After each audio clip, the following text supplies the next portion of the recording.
All right, we are here shifting focus. We have Bekah Manley in the house. She's going to talk to us about some sustainability with real estate and some future projects. We cannot wait to dive into all of this. It's so on topic right now, and we'd love to hear your story. Yeah, thank you guys for having me.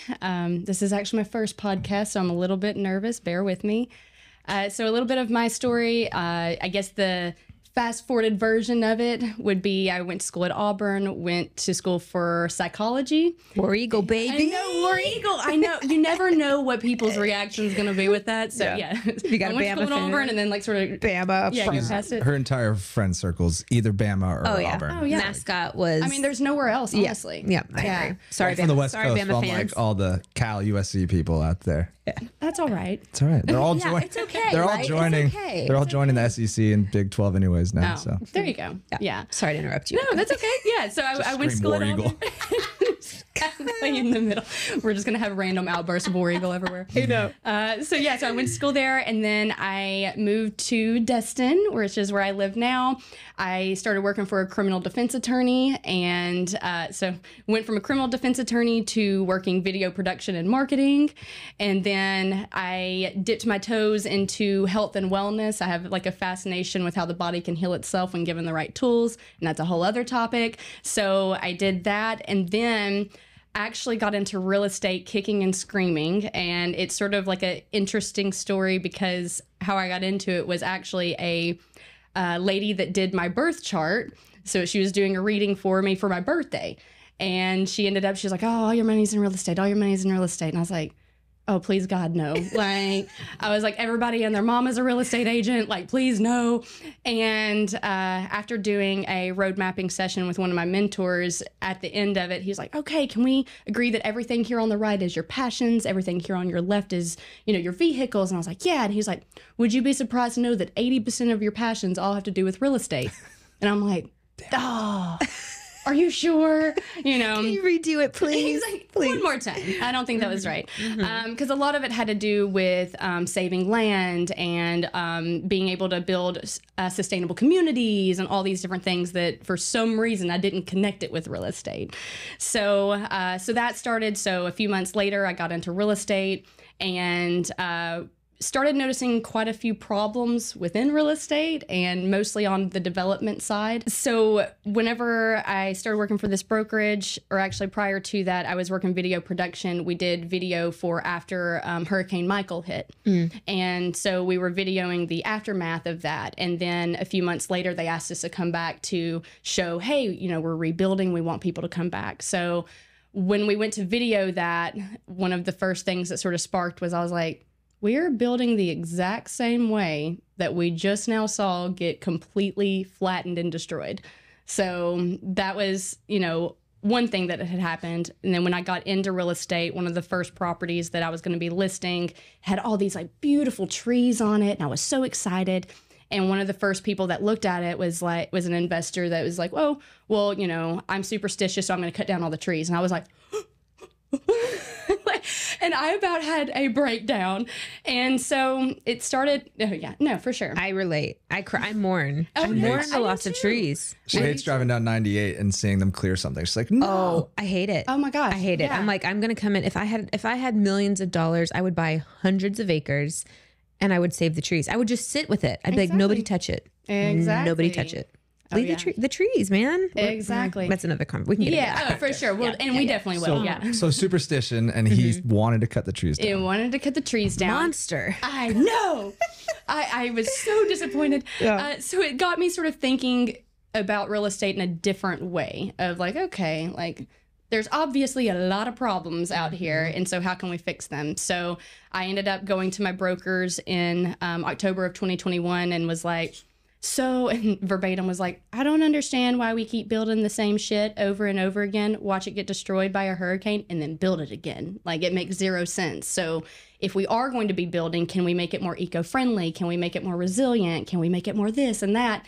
And by the end, they were like, listen, we love the idea. We just don't know anything about it. So if you want to figure it out, we're behind you 100%. We just don't know anything about it. And, and they're, really well known in 38 areas. So they're doing great. Yeah.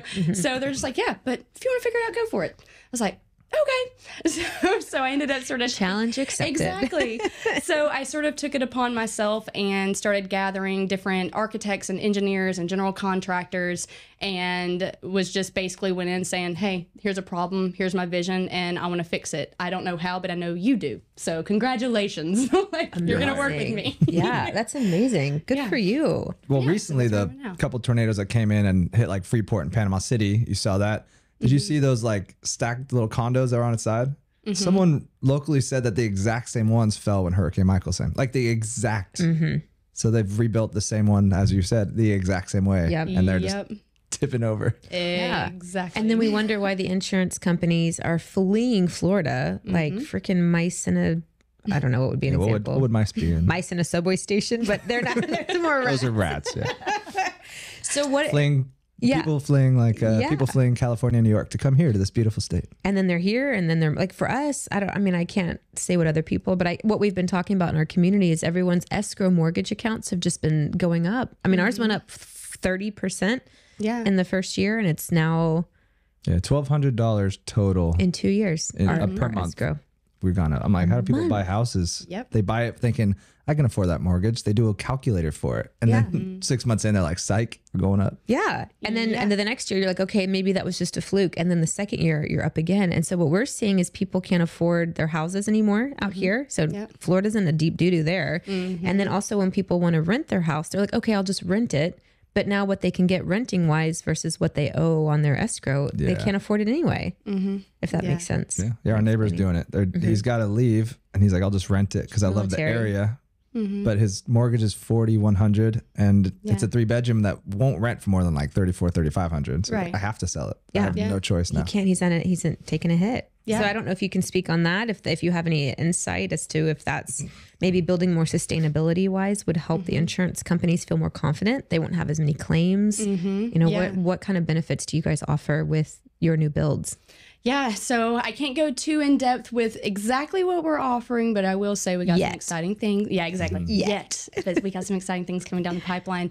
But one of the things that I was trying to address with this company was I wanted to revolutionize the built environment because what we're doing is not working, and you don't have to be an expert to know that it's not working. So basically, I was like, okay, well, what if we could create houses that are affordable and are eco-friendly? Because, you know, just having energy efficiency throughout it, you're able to cut down on your monthly costs. And then also with using different innovative technologies like 3D printing being an example of it, you save so much on the labor side of it, you're able to now put those savings more into energy efficiency. But what I really want to do is create houses that are, you know, essentially hurricane proof. Because right now our building code here in our area, it varies all over Florida, anywhere from around 100 to stand wind loads of 130 mile per hour all the way to around 195 mile per hour when you're in Miami. But in our area, it only requires up to 160 mile per hour winds. Well, Hurricane Michael hit at 211 miles. So that doesn't do anything. Bye-bye houses. Exactly. And so I'm sitting there and I'm like, oh, what are we doing? And it's just very frustrating. So, you know, this company was sort of born out of my frustration, but also hope for humanity that we will, you know, quit destroying nature, but learn from nature. And since storms are getting stronger and stronger, you can't deny that they're getting stronger. So we need to have homes that can meet that standard and be structurally sound so that people don't have to keep reliving traumas over and over and over again. And, you know, with one of my first clients that I had, they had just survived a hurricane in Louisiana and lost everything. And then they're looking to us as agents to put them in a house, like a good house where they don't have to relive that again. And so it's very disheartening whenever I can walk into houses and be like, this isn't going to last. Like, and I don't want them to relive that over and over and over again. It's stupid. So, so what we're trying to do is create houses, one, by working with the roofing structure. The roof is the first thing that goes during a hurricane. So one of the things that you can do is make sure that you have a good roof. But we have some engineers that are working on a different type of roofing structure. And then also what technology allows us to do now is design the home in such a way where it's not getting so impacted by the storm. So for instance, houses on the beach right now, they're built in a box. So it's just a flat surface that wind is hitting against. Pounds against it. Yeah. It's a no-brainer. Yeah, versus rounding it out and letting it go past it. You know, so it's just little things like that that our company is looking at with the design, also the materials. We didn't want to use anything that emits carbon dioxide, concrete. So we didn't want to do anything like that, but we wanted to use materials that are structurally sound. And so some of the stuff I can't really share, but that's where we're going with that. I love it. Those are good little teasers. Yeah. I like it. But when you think about it logically, it just makes sense. Yeah. I mean, hearing you talk about it, it's like, duh. What are we doing? How does it take somebody like you to come in, like somebody with a fresh set of eyes to say, this is not... Yeah. This isn't working. You know, how is it taking now to realize it? Is it that people just haven't had the time and space because they're just in this routine? Is it the city that's setting up certain blocks for contractors? You know, what do you find is what's the biggest halting pushback that you've had, I guess? people don't like change. What would that be? What's Yeah, this young big girl thing.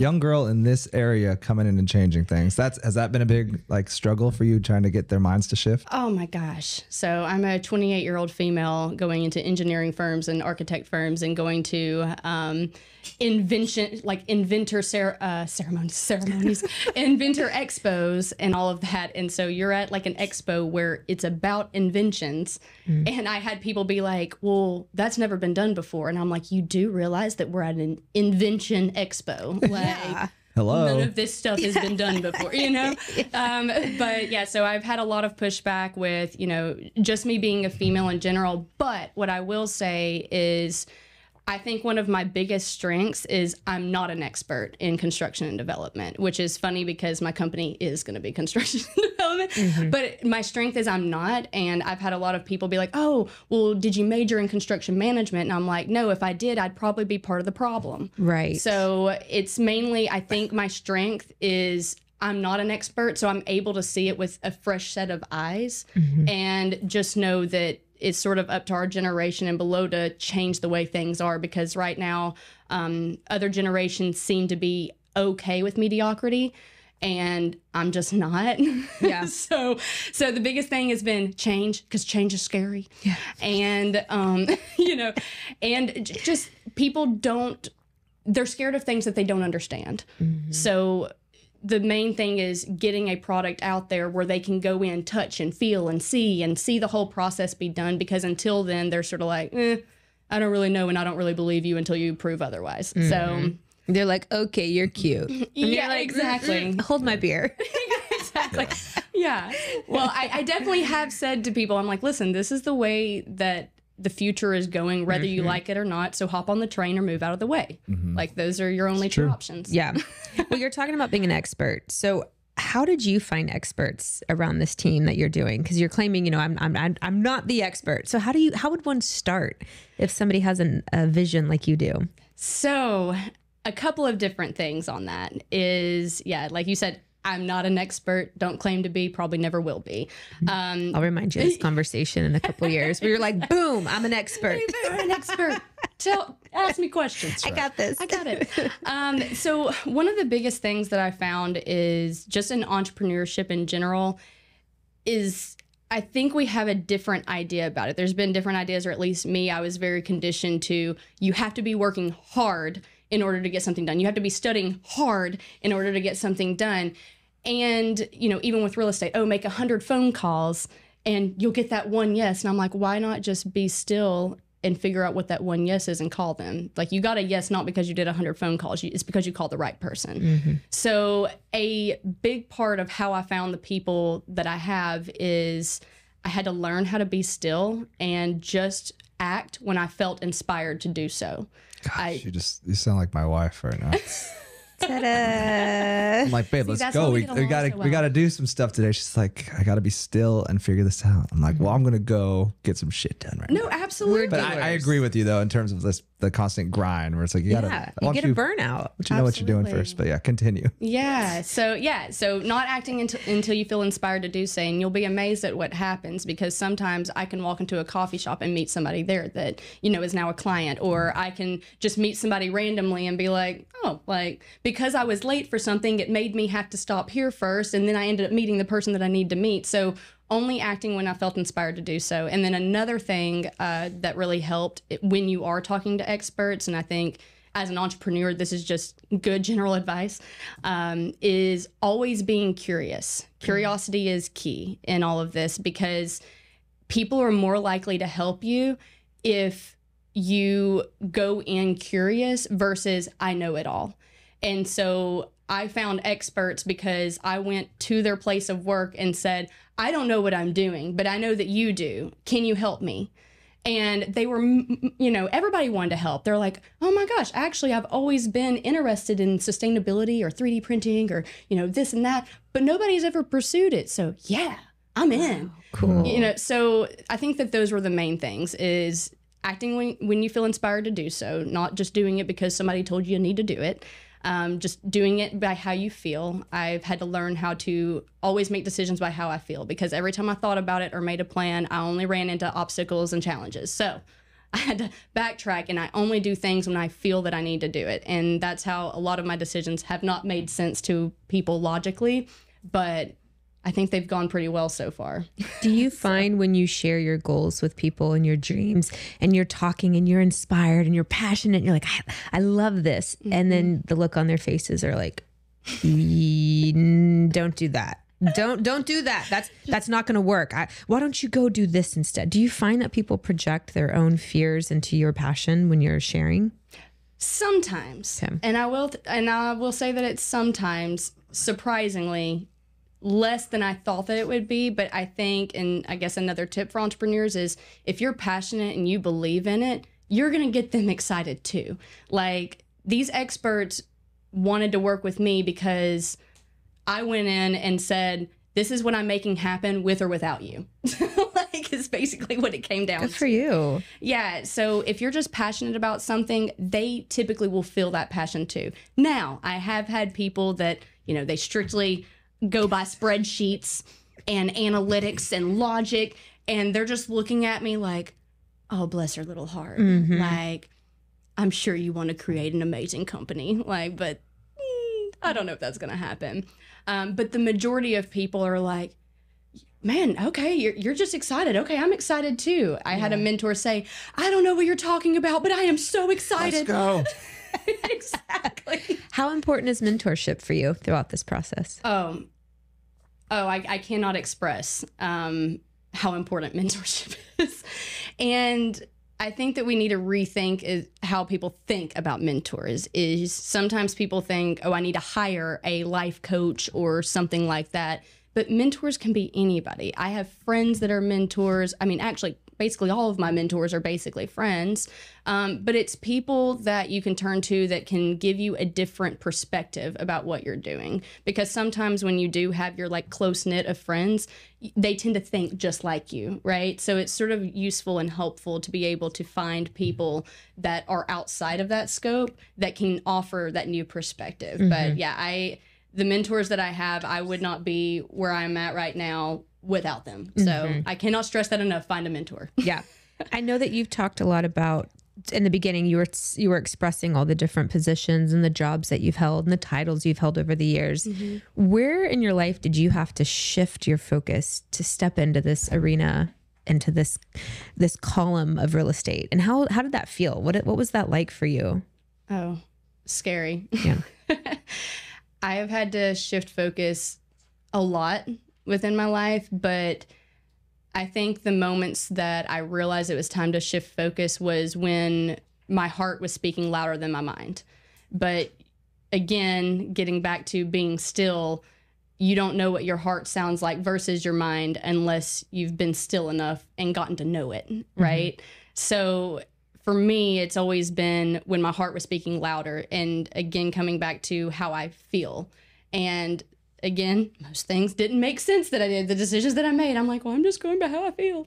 So, and you know, women, it doesn't make sense, but here I go. And women are constantly scrutinized for the feeling. Don't feel. You feel too much. You're too sensitive. You're crazy. Like all those things that come with the feelings, all those internal dialogue that people, women and men, I'm not just going to categorize women in that, but that we're taught to almost turn off the feelings. Don't feel so much. But what happens if you turn that dial up and you feel it all? Yeah. So be careful with that, because sometimes you can feel too much. I'm like the trees. I'm like, please don't cut that. I cry. I did too. We went to a national park and we went through these trees and there was a big burn and I cried. I cried and I was like touching the ashed trees and my heart was just broken. Yeah. I feel. And that's why, I don't know if you're like this in a way, but sometimes I can't go too down the rabbit hole because I'm too sensitive and my heart can't handle it. I'm like, oh my God, like animals. Oh, don't even get me started. Her feelings were hurt. And then you find out afterwards that it's a natural burn, that they burn themselves from the inside on half of them. She's like, oh, never mind. But that one, there were some of those, but the ones we did They drop their own seedlings because they're trying to regrow and they cause a fire on inside of the redwoods on purpose. One of them was actually really awesome. And I was like, okay,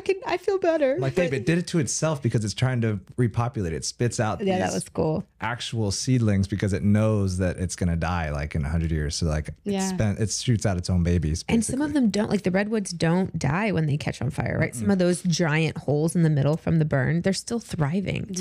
Trees are fascinating. I love trees. We're so ignorant when it comes to just cut it down. Well, why? Wait a second. Yeah. You know, but that was okay. I have so many questions for you and I'm sorry. It's okay. Keep it going. We're good. Because I know we're in a hurricane and tornado pocket. Yeah. Having trees around houses can be hurtful because people think, oh, this tree is hanging over my house. It's going to hit my roof. This might go too in detail what you guys are doing. But is there a way to keep the trees and also save the house during storms? Or is it best to prune your trees and to monitor all of that? The only advice that I would give on that is basically just pruning and sort of the stuff that people probably already are doing. Where we could do things differently if you haven't built a house yet and you're looking to build a house is stop with the clear cutting, for the love of God. Yeah. And here in this area, it blows my mind that developers will clear cut a piece of land and then come back and be like, oh, everything's flooding. Yeah. And I'm like, you do realize that this live oak could have gulped up 100 gallons of water in like 30 minutes, right? Like, you know, so that's what blows my mind. So if you're looking to buy a house, I would recommend sort of picking and choosing which trees that you can let go of versus just going in and clear cutting and then wondering why you have a flooding problem later on in the future. Amen, sister. We have a neighbor. She's one of our best friends. She's 87, but she hates trees. We're on this 3/4 acre lot. We have so many trees, and she's like, just get rid of all the damn things. And we're Steph's no. like, that's never going to happen. Yeah, I'm like, I like a forest. Before we bought this house, our goal was to have a bunch of land. We were going to homestead. We wanted mostly forest with one little area cleared out just to put a house on and just let nature be nature. So when we found this place, I was like, we're buying it. Don't touch the yard. Like, don't touch my trees. Don't clear it out. I mean, obviously clearing sometimes if there's a fire, I understand. But nature is natural. It's us who are coming in and just disrupting it. And so I don't know if you've ever been to Hilton Head. Have you been to Hilton Head? Or like Sedona. Those are completely different places. You've been to Hilton Head or Sedona. They are, but what I like about both locations is they work with nature, and you're only allowed to paint your house a certain color. And if you're going to put a Home Depot up in a parking lot, you work with the trees. You don't tear them all down. And so if you look, you almost can't even see the commercialization of the community because it's all hidden by nature. And it's kind of shocking when you see it, but then you're like, oh, this makes sense. This is a good developer. But when people just come in and clear and take all the topsoil, and then they go back in and they plant trees later, I'm like, just leave the trees. You're going to cost yourself a lot more money, and then you're burning it all. I just can't. I don't understand. I can't understand the concept behind it. Well, if the developer owns the tree service company, and then they gets back pocket everything and landscape it, it makes money. Sure. I mean, I understand the money, the business side of it. So that's the mindset. Do you want to shift? Is maybe work with nature instead of just worry about making money all the time. Yeah. It's convenient to go in and clear it because maybe you can get your trucks in and out better. But in the long run, you know. Yeah, it's it's not doing anybody any favors. Yeah, it's something I'm always saying. I'm like, oh, silly little humans. Like, we think that we know better than nature, and then all of a sudden now we're coming back and looking to nature for the answers. Yes.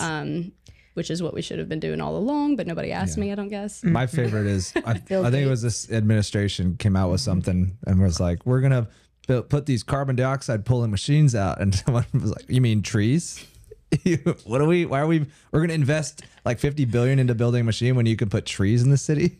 And this was my whole thought with David. We've talked about this. I'm like, okay, everyone always, and this is going to go down a conspiracy. We don't have to stay there. But when people say, oh, I'm all about it. Let's go. Okay, good. When people are like, oh, the government cares about you. Okay, do that. They care. This global change, climate change, global warming, whatever. If the government cared that much, they would immediately stop developers from cutting down trees. They would make it a requirement that everybody had to put X amount of trees. Carbon dioxide suckers are trees and plants. It's nature. Why aren't we encouraging that? Why aren't we stepping into that forefront and really like encouraging tree planting? But instead they're like, let's chop them down. Let's put in solar plants. Let's do Solar plants. Oh, I was thinking actual plants. plant. Not like solar a tree, panel. like a solar panel farm. Or, you know what I mean? Like, no, for sure. I just, when people like, they care, they don't care. If they cared, that would be the first step. Right? Is that an illogical response for me to think? I will say, with now being in the political realm pretty closely. Oh yeah, educate me, sister. Let's go. No, but Should we mention that we're with royalty right now? Oh my gosh. Oh yeah, Bekah, who's your fiance? It's Bobby, mayor of Destin. Oh, so I know. Mayor of Destin. He's such a cutie patootie. I know. But I will say, and so the political realm is never a place that I ever wanted to be, and did not know that I ever would be in it.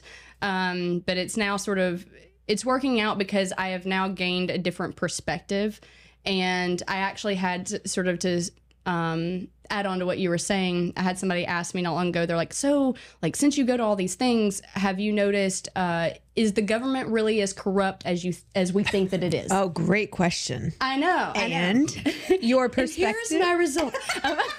Let me bring out my data sheet. I'm going to read you my As you see response. here on the graph. Yeah, exactly. So what I can say, as merely being an observer in all of these meetings and conferences and all of that, is everybody on a local level, so your mayors, your city councilmen, your city managers, all of them, they genuinely do care and are wanting to do the right thing. They genuinely do. Now, granted, everybody has different morals, they have different values, and we all get that. Everybody has their own different beliefs, and that's fine. But for the most part, I would say 98% of the local people that are in positions, they genuinely care, and they genuinely want to do good.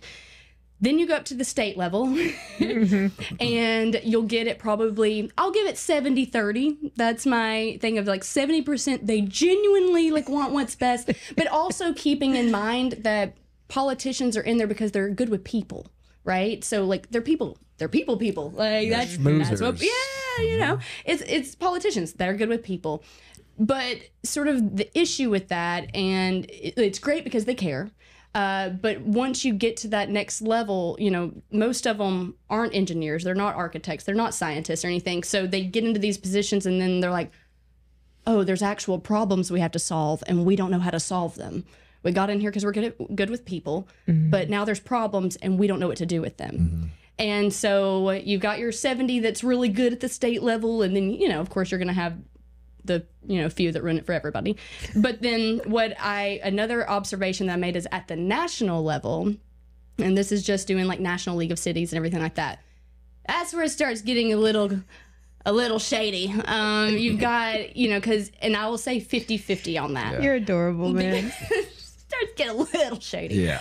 I think most people would agree with that statement. Yeah, because that's whenever they start having private meetings, and no, not everybody can go to these and things, and that's where I'm like, whose pocket are you in? Exactly. This is a conference for elected officials, and now you're telling them that they can't come in here and learn. Like, that doesn't make sense. So that's sort of the take. But to now bring it back to your question, is there are a lot of different government things like funding that goes towards the sustainability part. So they're trying to incentivize And if you are putting stuff towards the sustainability side, they want to help you.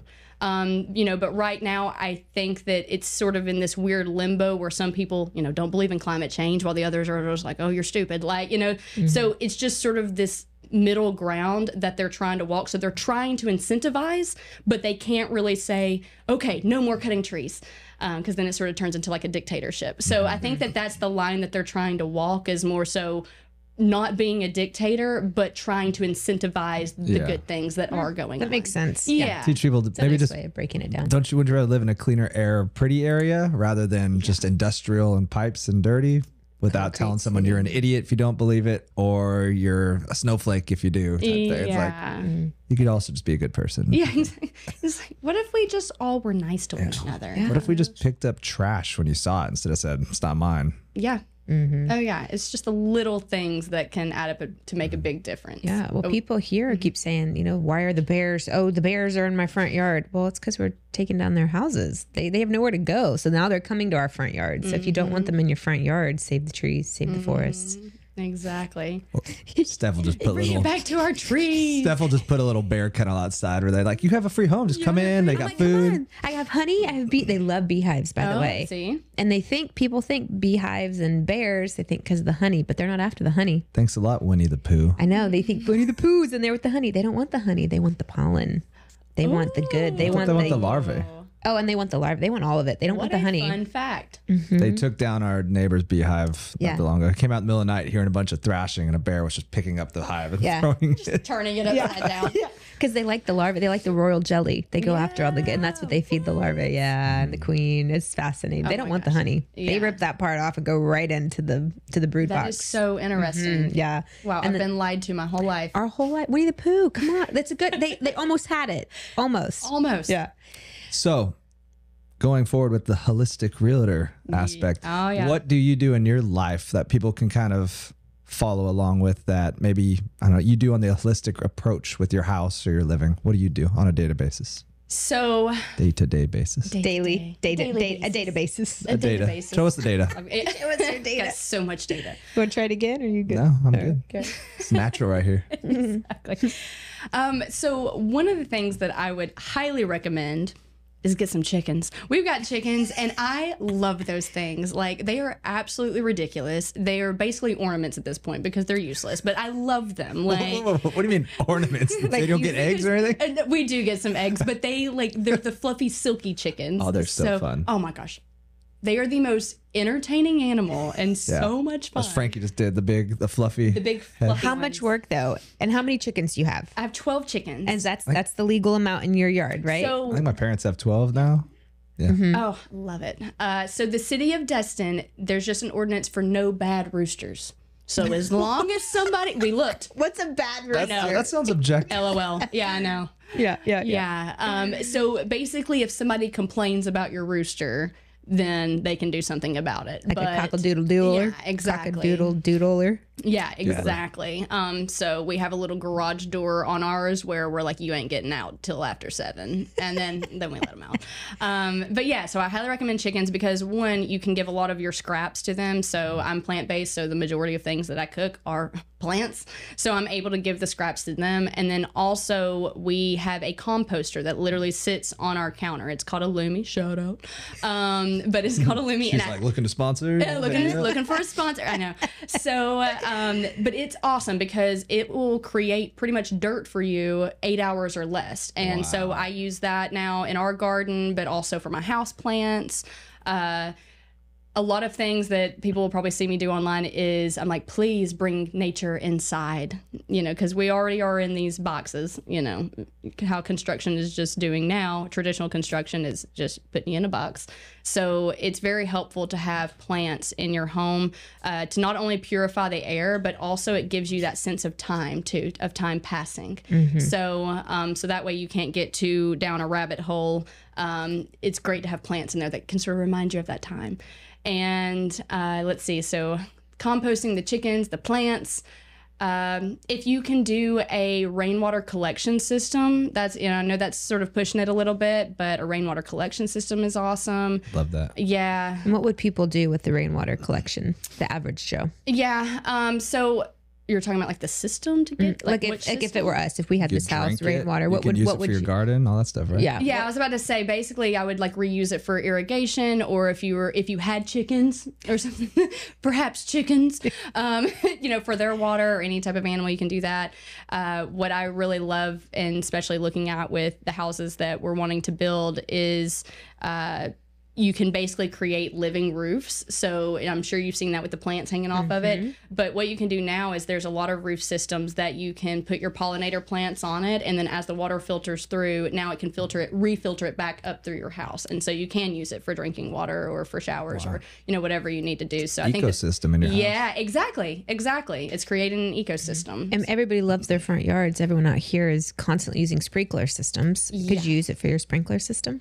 Yeah, I think you can. That's something, I wouldn't quote me on that, but I think you probably could. Yeah. Most of it is in this. I know everyone's in this neighborhood is well water. So Oh yeah, and you can always tell when it hits the sulfur because everyone's yard starts smelling like you're like, poop. what's that smell? You're like, oh, they tapped into the sulfur. Exactly. We actually just were at the co-op out in Defuniak, and they were having these chicken coops for sale, and they had some rainwater collections, which is how you give all the chickens the water, which is cool. We really want to get chickens, but we go out of town so often that we don't know. Is there a way that people can have chickens where it's less maintenance? Or They are like the most minimal maintenance animal I've ever had. Tell that to my parents. They treat them like they're puppies. They're like walk them back in every day. Like, They put themselves to bed. that's what I thought. Don't they like go in at dawn and wake up at dusk or the opposite or whatever? Yeah. They just did an overhead cage net type thing because I think Osprey or Hawk came in and shredded one like within seconds. Oh yeah, they will for sure. They got a new rooster, so he's like, See, another reason to have a bunch of plants, because ours always hide under the elephant ears that we have.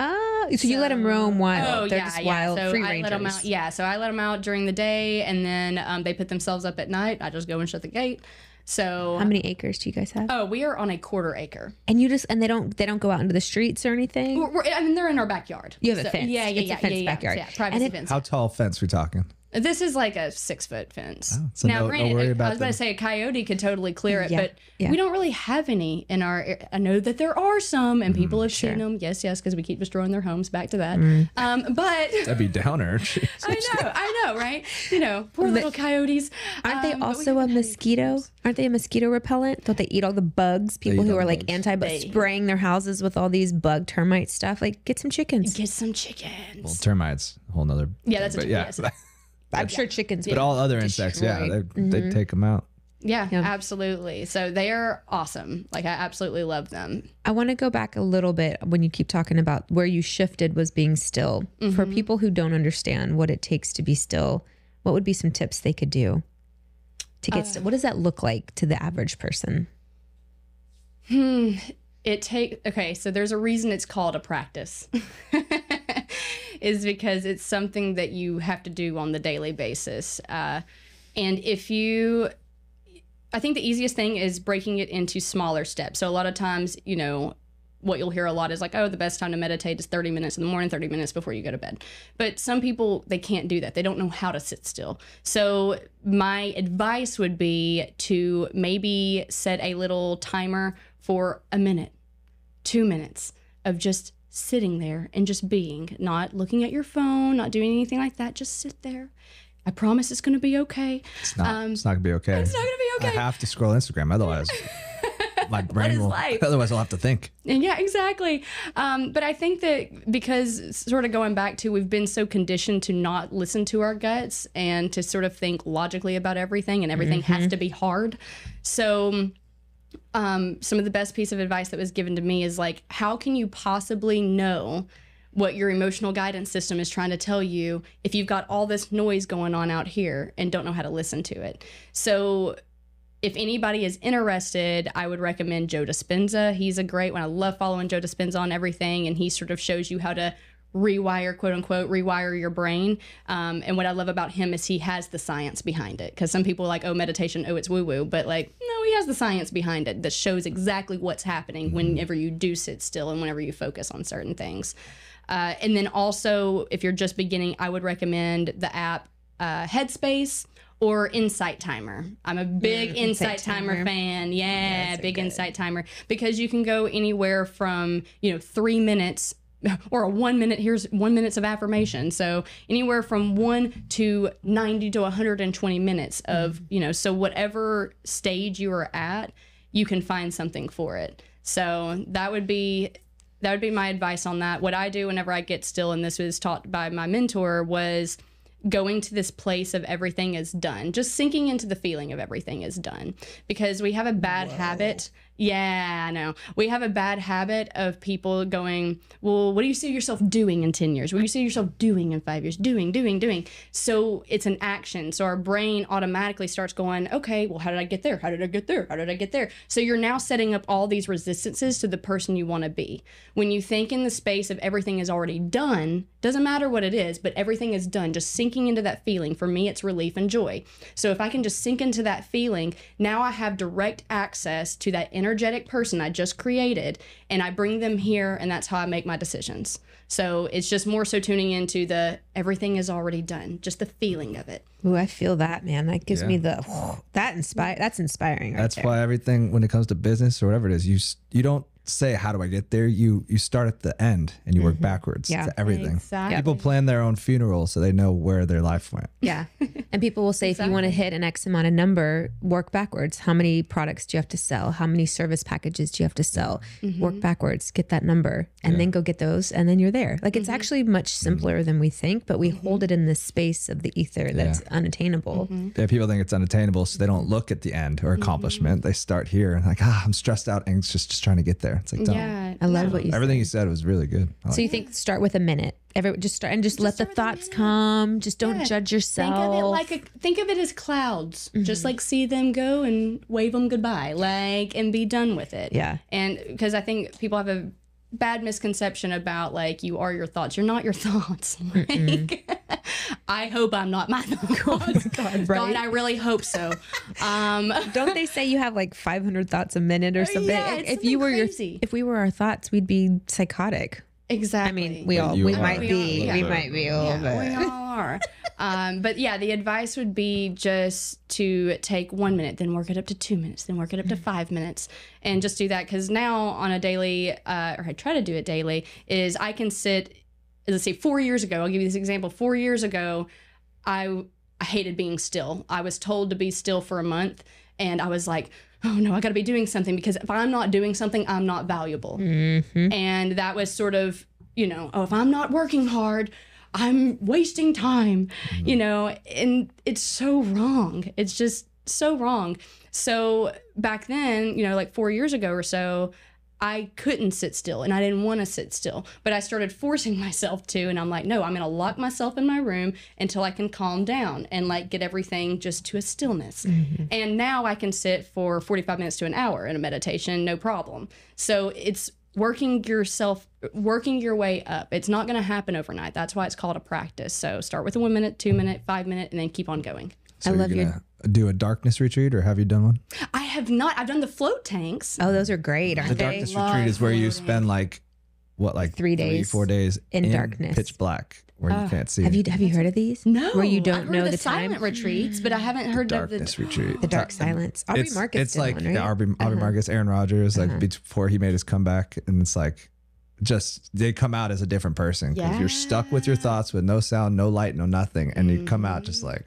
And they say your vision, like what happened in the darkness, Yeah. the vision actually comes to life. And some people are scared of that. I can understand. It's sounds uncomfortable. scary, for sure. Yeah, because you have to be alone with yourself. There's nothing more terrifying than being alone with yourself. I mean, there's Because you probably a have to couple see things more yourself. terrifying. I think a lot of people have fears Tigers. there. They do. Yeah, but it's still your mind. It's what your mind tells Yeah. you what tigers are. Tigers aren't. I mean, sure, they're vicious, but to me, there's some people, the biggest fears are being alone with themselves. And that's why I think it's so important to learn how to be still in the safety of your own home. Find a spot that can be your sanctuary. I don't care if it's a chair, or if it's just your yoga mat. Like, I can step onto my yoga mat and I automatically start calming down, because I've now conditioned myself, when I'm on my yoga mat, this is the time for me, and this is when I'm connecting everything. So I automatically calm down. So if you have just a spot in your house, if it's a cushion, if it's a chair, if it's a certain tile on your floor, I don't care. But start conditioning yourself to, every time I come here, this is me time. And I think you'll start to see a difference, and you'll be able to start going to that spot, and automatically your body starts being able to calm down in that space. I love that you said me time. I think so often with women and moms, you know, they lose their identity. Yeah. And so if you can create 60 seconds in your daily routine to just have you time, 60 seconds goes a long way with parents that have kids. And, Absolutely. you know, how do you create that space? It's the discipline, it's the practice. Just get up 60 seconds earlier and just give yourself just a chance to take that breath. And I don't know if you've ever heard this quote, but it's one of my favorites. It's you pray to God to listen. I'm sorry, you pray to God to talk to him, and you meditate to listen. And to me, it was the most eye-opening thing, because it's like, okay, I can sit here in prayer and talk all the time, but when do you give yourself a chance to really hear it? You have to listen. And to listen, you have to be still. And creating that stillness gives you that opportunity. Exactly. Turn the volume up on the silence. It's the loudest sound. It's beautiful. So I love what you're saying. Yeah. It's awesome. And it's being able to tell the difference between what I said earlier, your heart and your mind. And once you have learned how to be still, you know the difference in the voices. So true. Yeah. What's that banging? Is that outside? To building the roof. That's what I thought. Okay. Out of wood. Probably. Well, technically the roof's already there. They're just replacing the asphalt shingles. Yeah. Okay. Yeah. Do you have any? I'm sorry, I didn't. No, want to please, spearheading girls, all the keep going conversation. down the. What you got in your little book there? It's just my diary, dear diary. Today I'm going to listen. Today I'm listening. I'm not going to talk at all. We'd love for you to talk. No, you're doing great. You come from marketing and video production. It's the realm that we're in right now. Yeah. How important do you think that is to businesses that say, "Oh, it's marketing"? I think it's like one of the most important parts, honestly, and maybe I'm a little biased, you know, because with Bobby, which is my fiance, his company was video production. And so maybe I'm a little biased because that's the company I was working in. But I think the most important part is being able to if you have an important message, you need it out there. And you need the right people to tell that story. And so I think that it's extremely important. Yeah, I would agree. Yep. Storytelling. And what does that storytelling aspect set businesses apart from other businesses? I think so. Story. Yeah, because I think if you can, the main thing is connecting with people. So if your story connects with the consumer or the client or whoever, they're way more likely to use you versus if they just see a billboard somewhere, they don't feel that connection. So I think the message and how you tell the story is super important because ultimately you're trying to connect with whoever that consumer is or client is. I would agree. Yep. Build trust. Build trust. Absolutely. Yeah. Just like what you're doing. You're coming in with this passion. You're like, trust me, I can change this. And it's contagious. People probably think, finally, finally somebody to change. And this is something I think a lot of people for your generation, and I'm not trying to like pigeonhole you in a certain generation, but people would say, oh, millennials are this and they're that, and the Gen Zs are this. Thank God for your generation, because our generation and older, we've messed it up. I'm a millennial. Me too, technically, on the cusp. She's old. Yeah, I am. But so many people, I think for a while, they're like, oh, you guys are doing things different. Your generation's this. And now we're watching and we're saying, okay, this is a generation that's really going to make the change that we've all been wanting for so long. I'm grateful for your generation and those coming up underneath you. Thank God. That's all I'm going to say. Yeah, it's definitely a change of perspective. I was raised very old school. So sometimes when they're like, oh, millennials had everything handed to them or didn't have to work, I'm like, I grew up on a farm, very old school. Did you? Yeah. So it's different in that, but also I just became an aunt. So thank you so much. Yes. So my sister just had a baby, and it's that in itself made me put a few different things into perspective of, I want to do my part and help humanity because this is the world that she's going to be growing up in.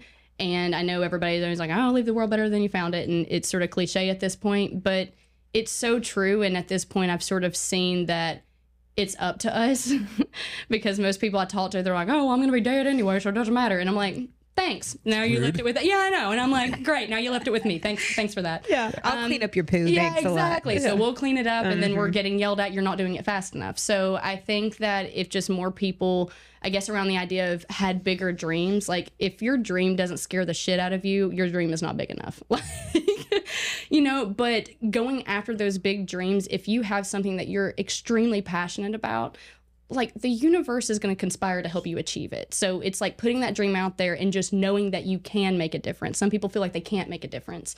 And, that's a whole other talk within itself. But if you can just have that belief in yourself and something that you're wanting to do for the sake of humanity, not just for you. If you're playing small, it's supporting you at best, but it's not really helping much of anybody else, right? So if you can make it big enough to now start moving outside of yourself and thinking of everybody as a collective whole, like, I think that's whenever magic is really going to happen. Mm-hmm. I would agree with you. Yeah. Let's go into magic. Magic is fun. This quote by Diana Wentworth. I don't know if y'all are familiar with her or not, but something that she said that I absolutely love, and I now say it, is I wake up every day expecting magic to happen. I was like, I like that. I know. Yeah. And so now I do that, and now magic happens. And what's cool is once you start noticing the magic, the more it starts to happen. Yes. You know where's magical is Destin, Florida. So what made you? Good job, David. What made you come down here and tell us about kind of the situation, the market, the reason why someone should come here? Oh yeah, why Destin? Oh man, good one. So this is going to come as a little bit of a shock, but I'm a mountains person. Okay, well we have some mountains of trash out here if you want to. Exactly right. That's our highest point in Florida is a trash hill. Yes, I don't know. But so I love the mountains. I'll just start with that. Like I do love the mountains. So I actually moved here after college. So I guess long story short with that is I ended up graduating a year early and nobody told me till it was too late for me to apply for grad school. So they're like, oh yeah, by the way, you're graduating this summer. I was like, I'm sorry, what? You're like, I'm too smart? You're making me leave? I know. I'm just so smart, and they had to get me out of there. You're making everyone look bad. Yeah, exactly. Go. I know. I had to get into this world and never use my diploma ever again. Oh, Lord. So I don't know though. I bet you use a lot of psychology in your realm now, don't you? I Every bet. day. Yeah, You need to hire me. Yeah. Magic. Exactly. Yeah. Exactly. The answer is yes. But you have to get in the minds and the beliefs and the mindsets of people to be able to. Yeah, Yeah, that's marketing. Yeah. What I've learned is all people want is to be heard, loved, and understood. That's it. That's it. If you give people that, that's your trust. That's your it. trust right there. Like, so I go into situations. I love you. I care for you. How can I help? And you're going to get way better response than going in and telling people what they should be doing. You need this. Yeah, you need a sustainable home. Like, You're like, okay. Mm-mm. Yeah, exactly. Yeah. And You go into a place, tell them they're doing everything wrong. They'll be like, get out. What are you doing? Nobody wants to think they're doing things wrong. no. Like, how do I make this better for you? How do I help you? Yeah, but go Bringing ahead, it back to curiosity, asking questions. full You gotta circle. ask questions. You'd be a great comedian because you come full circle with things. You know what I mean? Okay, go ahead. See, I think so. I'm the funniest person I know, honestly. I've been laughing the whole time. That's what Steph does too. She's like, I'm so funny. I don't. I laugh at my own jokes. I love it. You know what? I'm having a good time. You know. So Yeah. Like we said, all those thoughts in your head, you know? thoughts in my head. Exactly. Man, no one else is finding this funny. Like, this is great. I know. Sorry, I've drifted. So, went to school, graduated early, ended up sort of messed up my plans. So it was either go back to my hometown or go to the beach. And sacrifices had to be made. So I came down here to the beach. You chose wisely. Rough life. Exactly. Did you guys feel like Destin though? Isn't this the spring break hub? Did you come here for spring break all the No, time? I You never did. did. Where'd you go? No, Miami? no. Were you a Miami girl? No, I actually didn't really go on a lot of big spring break trips or anything. Yeah, so What She did you went home. do? I was very sheltered. Okay. You went back to the farm to work. I went back to the farm to work. Went to work my life away and painted a fence. But yeah, no, I actually didn't. A few times I came down to Panama City with some friends of mine, but I had never really been to Destin until maybe just a couple of years before I actually moved here. What made you choose Destin? So my mom had just moved down here, and so it made me feel a little bit better because I'm coming out of college and, broke college student. So it made me feel better at least having somebody here. And she still lives here. She lives in Santa Rosa Beach, and then my dad lives in Rogersville, Alabama, or Elgin, Alabama. Nobody ever knows where that's at. So anyway, so that's what got me down here. Okay. And then the area, the community within itself is just absolutely amazing. And so whenever I met Bobby, who's now my fiance, when we started working together, he really started introducing me to, he was very connected with all the different chambers and everything. And so I instantly started just feeling like this family vibe from everybody and started seeing the same people at the same places. And I was like, because when I first moved here, I was like, oh my gosh, it's such a big city. No, it's not. What? It's not. I know. Yeah. Once See you where I start came getting from? Yeah, I came from a community of 900. Okay. Like, so. I mean, it is a big city, but like you were saying, everyone It's spread out. It's there are a lot of people here, but you start seeing the same people. Yep. And you're like, okay. We're already realizing we don't know anybody, and we're seeing the same people everywhere. It's fun. I love it. Yeah. Oh, okay, but go ahead. Yeah. So it's a community of around 14,000 residents, but we have 5 million visitors a year. That's insane. I know. So That's crazy. Yeah. So it's still, it's a touristy area, but if you do want like a tight knit community, they're awesome. I'm not going to lie. I know I'm biased because I live there, but the people in Destin are amazing individuals. And they, again, although we might have different beliefs and values and systems that we believe in, everybody genuinely wants what's best for the area. And the majority of people there either are transplants because they've always just came to Destin to vacation or whatever. Most people are like, I want to retire here. And I can see why. So the sand, fun little fact, y'all probably already know it, but the sand is 99.9% quartz. So, I don't think I knew that. Oh, did you not? Did you know that? Duh. You lie. Who doesn't know that?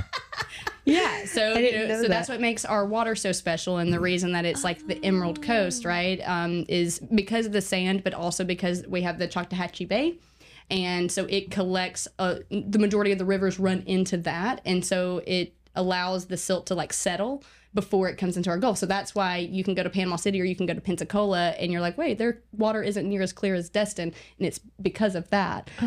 So not only salt water having its healing properties, but now you have mix in some quartz with it. Got some awesome healing qualities going on, but I won't get down that rabbit hole. So that's what has had me staying is the magic that it offers here between the sand and the water, which most people know, but also the community. So those are like my 3 big things. But yeah. I love it. How'd you meet Bobby?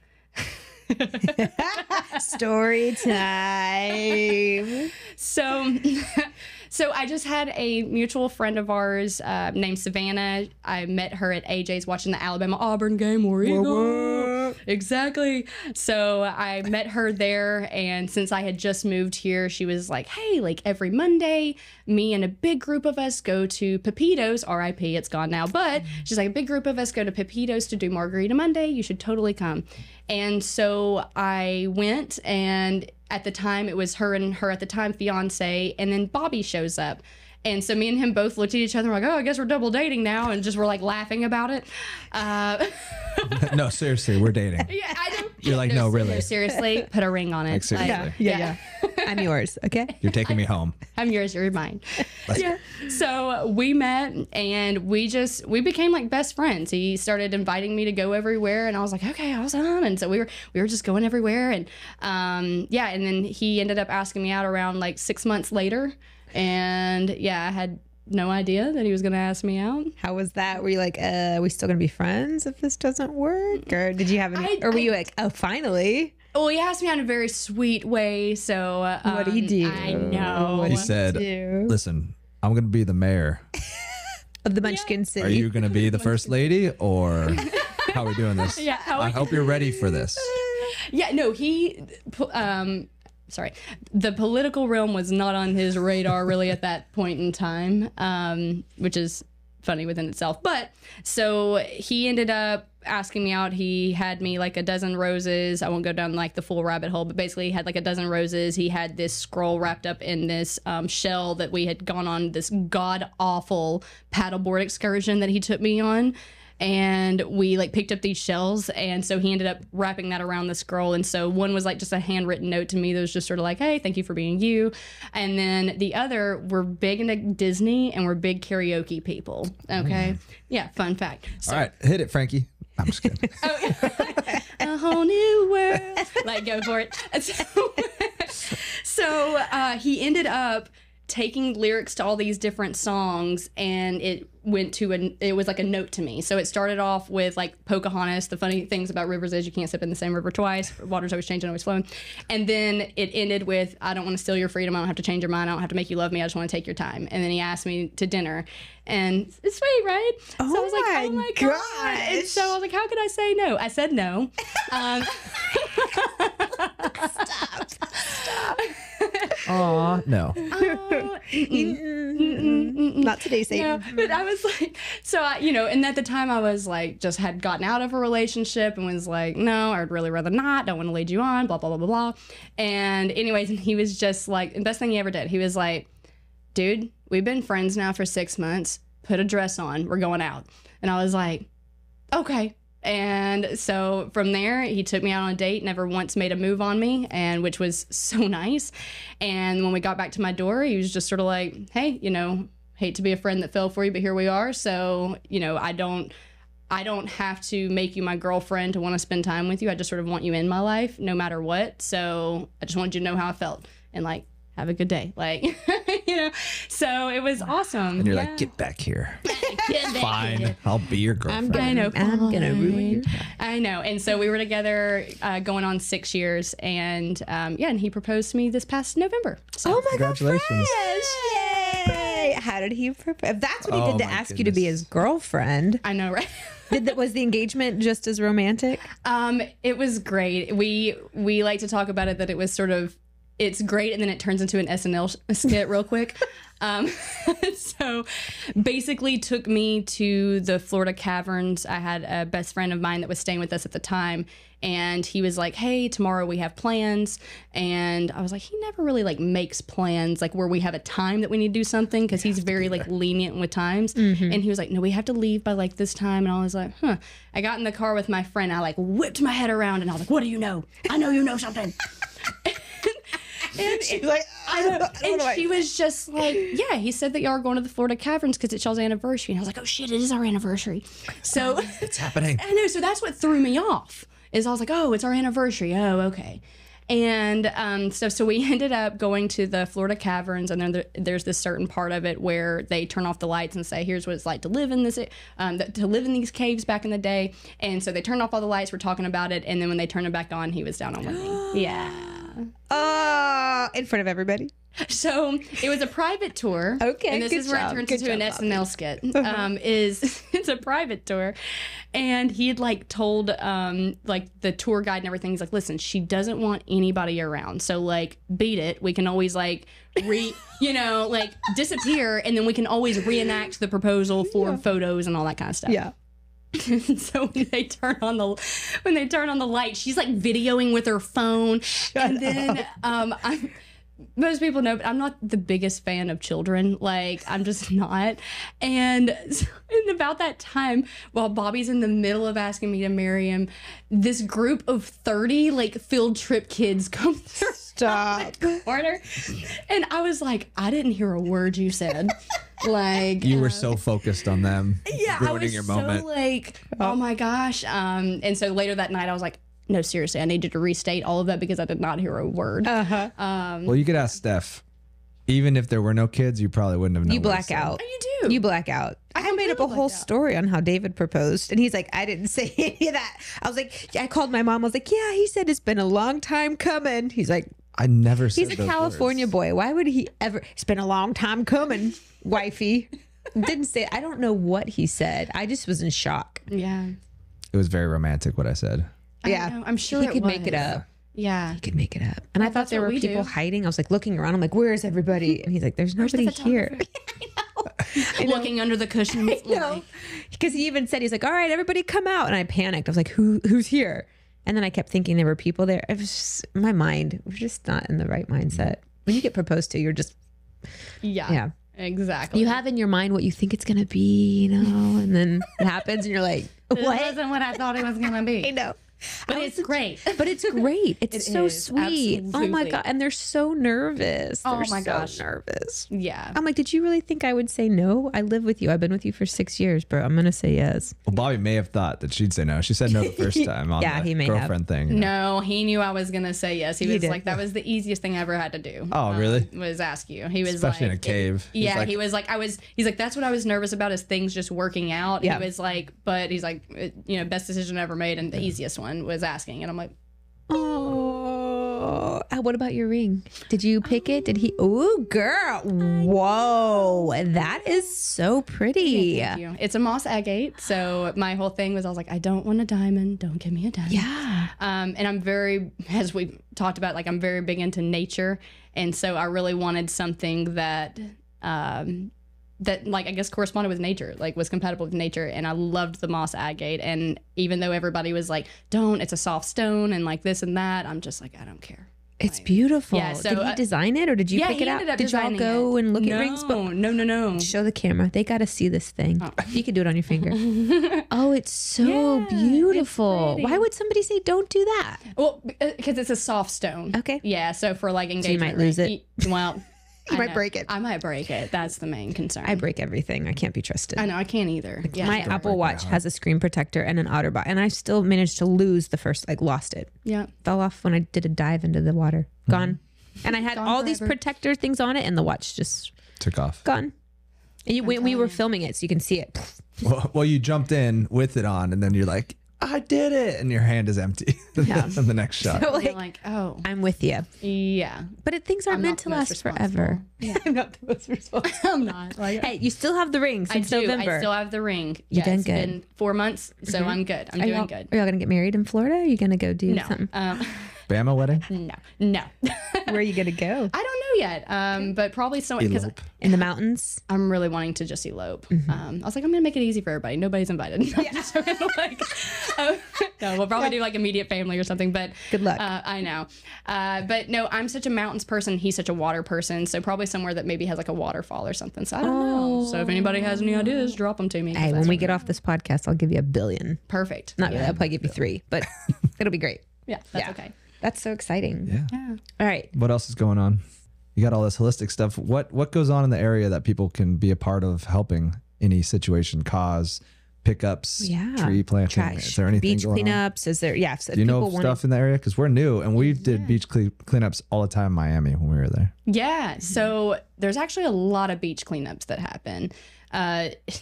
So yeah, let me sit here and think about it because so I'm in Rotary, so I'm a proud Rotarian. I'm very proud of What it. is Rotary? What is this? You look like a Rotarian. Don't I? Yeah. I know. I was like vegetarian or Rotarian. yeah. That's Also good. vegetarian, but yeah. Plant-based. What is a I'm Rotary? Rotary based. So glad you asked. Here's my portfolio. So Rotary is the largest service organization in the world. So I think there's around like 1.5 or 1.7 million members, like Rotarians. Jeez. Yeah. I think that's the first I've Rotarians. heard someone say Rotarian. Yeah, same. I've never. Same. Is it just Rotary Club? Is Yep, that Rotary Club. Yeah. okay? I'm not a member, so Yeah, Not yet. You will be after you have to be today. you have to be invited in. Sorry about it. do you get a members only jacket? You know what? I need to mention that It's like a big R I'm right here? gypped. Yeah, I feel like I should get some type of letterman. You know? Yeah. That'd be dope. I agree. Yeah, So we have to be invited.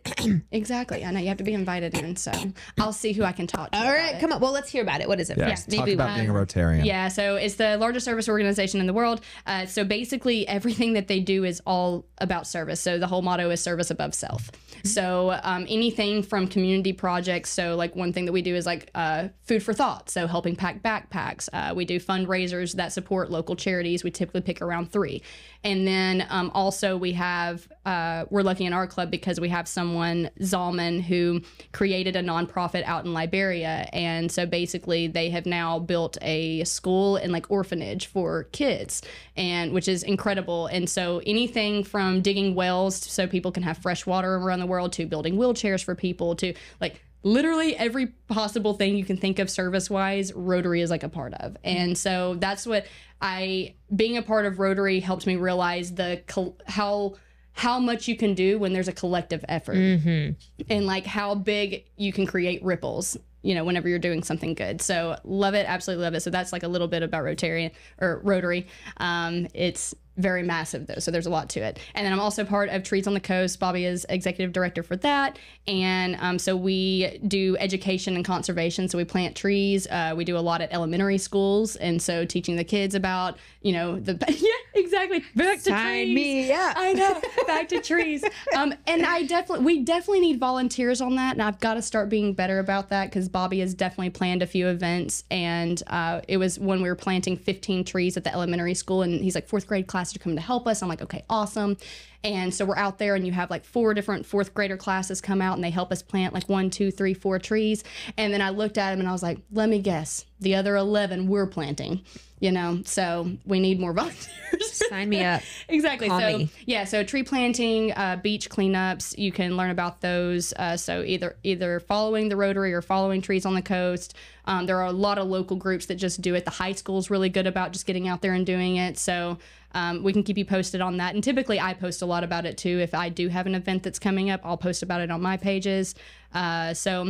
And then other events is you can have, they do yoga on the beach. So sometimes they'll do it out in front of the crab trap. Sometimes there's different sound healing journeys going on. Float Brothers does a lot of different things around holistic health and healing. So yeah, there's quite a bit once you really get plugged in. That's awesome. Yeah. Speaking our language. I know. I want to do all that. We were just talking about it. The only Like, how do problem we with get more Steph involved? is that, if it's before like 8 a.m., she's probably not going to. I would get up for some trees. What about for some yoga on the beach? I would do that too. Okay. Just not every day. You heard it here. I did. She would do it. I heard it. Yeah. Shit. Adding it to my data sheet. Yeah. We're going to edit that part out. Just kidding. No, I would do it. And I really do want to join Beverly. I hear she does the sound bowl healing journeys. She's and amazing. Yeah. she's so cool. She's the coolest, man. She's like a fairy. I love always her. describe her as a fairy. Fairy mermaid. Yeah, a fairy mermaid. fairy She just makes me happy. She does. She's pure just floats joy. around everywhere. Like I Yes. just love it. And if y'all don't know who Beverly is, check out the healing Journey. podcast. Body we by did. Bev, Yeah, yeah. she does incredible work. Big shout out to her. Yeah. What's the future of construction? I know we talked about what people can get involved in locally, but where do you see everything going for the future? Great question. Yeah, I wonder who asked me. It's a great question. So the future of construction is one that I feel isn't going to compete with nature, but knows how to harmonize with it.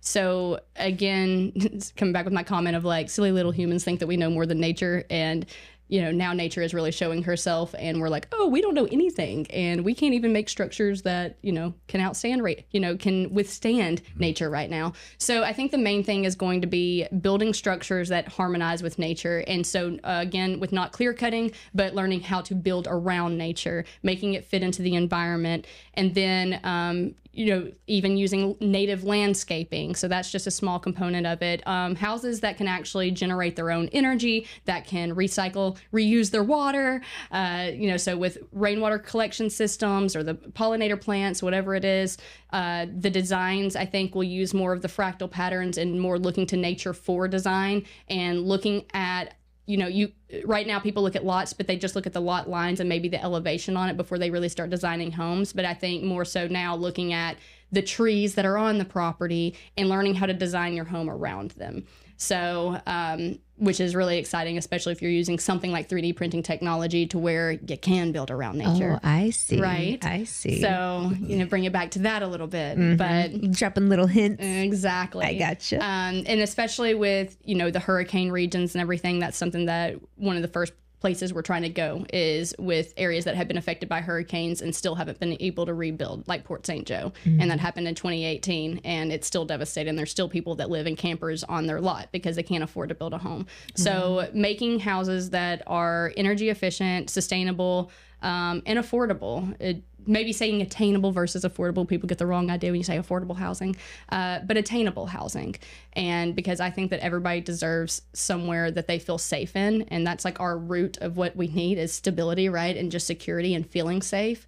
And I think that everybody deserves that and shouldn't have to, work an arm and a leg off in order to do that and have that. So just creating housing that everybody can get into it, just spreading to a wider range of people. And then also future of construction coming into communities. So having communities that have the community garden and, you know, just reconnecting people back to nature, I think is just the main thing. Future of construction is going to reconnect people back to nature because we forgot that we are a part of nature, and that's been the struggle. So Yeah. Y'all must have forgot. you must have forgot. I understand now what you're talking about with the passion. When you speak, I'm like, I get all giddy. I'm like, yes, Praise the let's Lord. do it. Like, I can see that energy that you channel, that when you go into a room and you start speaking, people, they're magnetized to it. You have a very magnetic passion. It's a no-brainer. And I'm really freaking excited for you. I'm pumped. Because if I'm stoked and I'm just somebody who just moved here, I can imagine the change that you're going to bring in such a positive way. And I'm really excited for you. Really excited for you. Thank you. Thank God for that reading that came to you that said real estate. It needs to change. Yeah. And people need the stability. And you're the perfect person for it. So I'm sorry you have to be the way shower and the one to go in and just be like, I'm here to fuck shit up. But you're the one to do it. Yeah. You're the one to do it, man. So good for you for stepping into that calling and for saying yes. And I'm so excited for you. Yeah. I feel that anybody that is getting into this role of like, okay, now we're going into the future of sustainability, you're going to have to jump a lot of hurdles because coming back to the people are scared of change. And I think the thing about me is I'm not scared of hurdles. I'm just like, well, somebody's going to have to jump them. So why not me? So we're going to see what happens. We're going to just try to pave the way for people. Yeah. But it starts with also changing the mindset. So that's why if you ask people what I do, depending on who you ask, they probably will all tell you something different. They'll be like, oh, Bekah loves essential oils. Oh, Bekah's a vegan cook. Oh, she's a holistic realtor. And they're like, what the hell is a holistic realtor? I'm like, one, it got your attention, didn't it? Sure I did my job, you know? Sure did. Exactly. Yeah. So depending on who you ask, but my whole thing with that is just trying to shift some mindsets around to just think about things in a different way. I'm wanting to solve problems, and I think the whole reason that I wanted to even be on podcast to begin with is because I'm trying to answer problems that I cannot solve by myself. It has to be a collective effort. I can't do it by myself. So if I can get people to start asking the questions of like, well, what would happen to insurance rates if houses were indestructible? Or why do we keep building with sticks? We learn nothing from the Three Little Pigs. If I can just bring those questions out and let people start asking those questions, I think that that's when real change is going to take place, because, you know, that's when you start talking to the government and you start hitting on more of the things of here's what we need to be doing. And now people are interested because they are wondering, why do we keep doing the same thing over and over again, expecting different results? That's insanity. So we don't know what we don't know. Don't know what you don't know. And when you live in this world like this, and it takes someone like you to say, hey, pull it out a little bit, pull this focus out. Let's just see a little bit more. You're asking the questions that people don't even think about. Yeah. Yeah. It takes your kind of brain and your stillness and your listening to just be like, I love it. Yeah. Because at the end of the day, it's just sort of acting as like a vessel for, like today before I came on, I was like, okay, what does my heart want me to say? Because this isn't me. My logical brain isn't going to get me through this. And because I'm going to try to perfect every single answer that comes through. But if I can just sort of get through, like, what's my heart trying to say? Because everybody's connected. Everybody's heart is connected. So I think that if everybody could learn to speak from there, you're going to connect with a lot more people. And then people will start opening their eyes and waking up and being like, yeah, why are we doing that? So that's sort of my goal with all of this, is just get people asking questions. Yeah. I think it's working. Yeah. Me too. It's starting with Destin, but it's only going to get more broad from here, which is good. If people want to help or get involved or support what you're doing, is there something they can do or somewhere they can go to learn more? Yeah, so I actually just now built my social medias. Thank you for asking. So as of just for me, and if you're wanting to follow as far as my journey and just more of like the holistic real estate thing, that is, so Instagram is barefoot with Bekah. So barefoot_with_Bekah. I spell Bekah Bekah. It always throws people off. So that, and then on Facebook, it's Bekah Holistic Realtor, Bekah Manley Holistic Realtor. And then if you want to know more about the sustainable housing and what we're looking to do here in the near future, which is exciting, and it's my baby, you can go to our website, Don't make fun of it. I literally just built it and I know nothing about websites. So it's just a landing page, but we can get your email. And that is where I'm first going to be sending information is to everybody that's on the email list. And that's Thea, so THEIA, development.com. Thea Development. I love it. Does Thea mean something to you? Yeah. So actually my business partner, Joe, came up with the name, and me and him have two totally different reasons of why we love the name. And I love them both. And it's funny because he's very analytical. Like, he took this idea, turned it into an opportunity. He's amazing at doing that. And then I'm very much like the crazy, like, oh, just let magic handle it. Like, it's fine. So his thing is, the reason he liked the name is because of one of the moon theories, it was the second planet called Thea, crashed into Earth. And then the parts of both Thea and the Earth created the moon. If we didn't have the moon, we wouldn't have life here as we know it on Earth.